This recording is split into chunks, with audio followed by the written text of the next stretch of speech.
In 2050, we look back at the mid-2020s as a specific historical marker, the period where human experience moved faster than the mind could follow. You likely think of the 1929 Great Depression as the ultimate collapse of resources. But from our perspective, 2026 was a collapse of a different kind, not of currency, but of the collective ability to focus. Your decade is characterized by a massive surge in processing power and artificial intelligence. Everything is designed to be faster, more integrated, and more efficient. This digital environment creates a psychological trick. Because the digital world never ends, it feels like your time is an infinite resource that can be spent without consequence. But while the content on your screen is renewable, your biological life is not. Every minute spent on an automated loop is a minute that is physically gone. The central challenge of your era is that most people aren't choosing how to spend their hours. Their attention is being harvested by a pace of life that no longer accounts for human limits. It is easy to blame the devices themselves, but the tools are not the cause. The issue is a series of contradictions in how you are now required to live. Consider the sheer volume of information at your fingertips. You have more data than any generation, yet this flood is jamming your ability to decide. Processing thousands of inputs drains the mental energy required for choices that shape your future. Then there is the way you interact.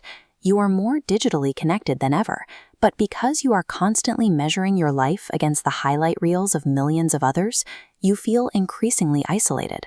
Finally, there is the focus on what comes next. By spending so much effort trying to secure a future you haven't reached yet, you effectively stop inhabiting the day you are currently in.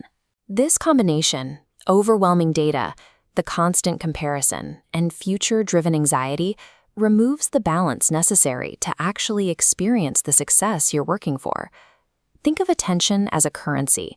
In this audit, we see exactly what you pay for digital habits. This is a lopsided trade.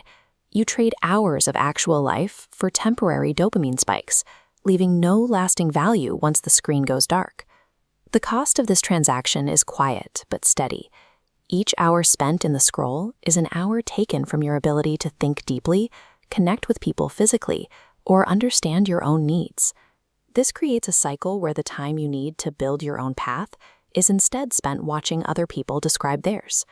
When your attention is spent before you even choose how to use it, you stop being the person directing your life.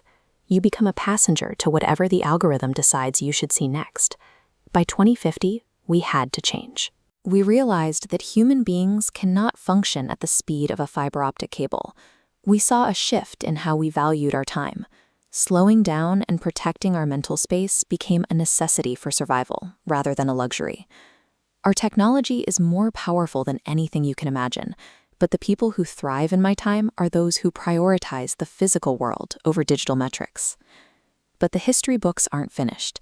The way we live in 2050 is a direct result of the choices people in your time are starting to make right now. You have the opportunity to set your own priorities. You can decide today if you want to look back on these years with a sense of regret or with the knowledge that you stayed in control of your time. Remember, your life is the only thing you truly own. It is up to you how much of it you are willing to give away to a screen. Welcome to the face of the world.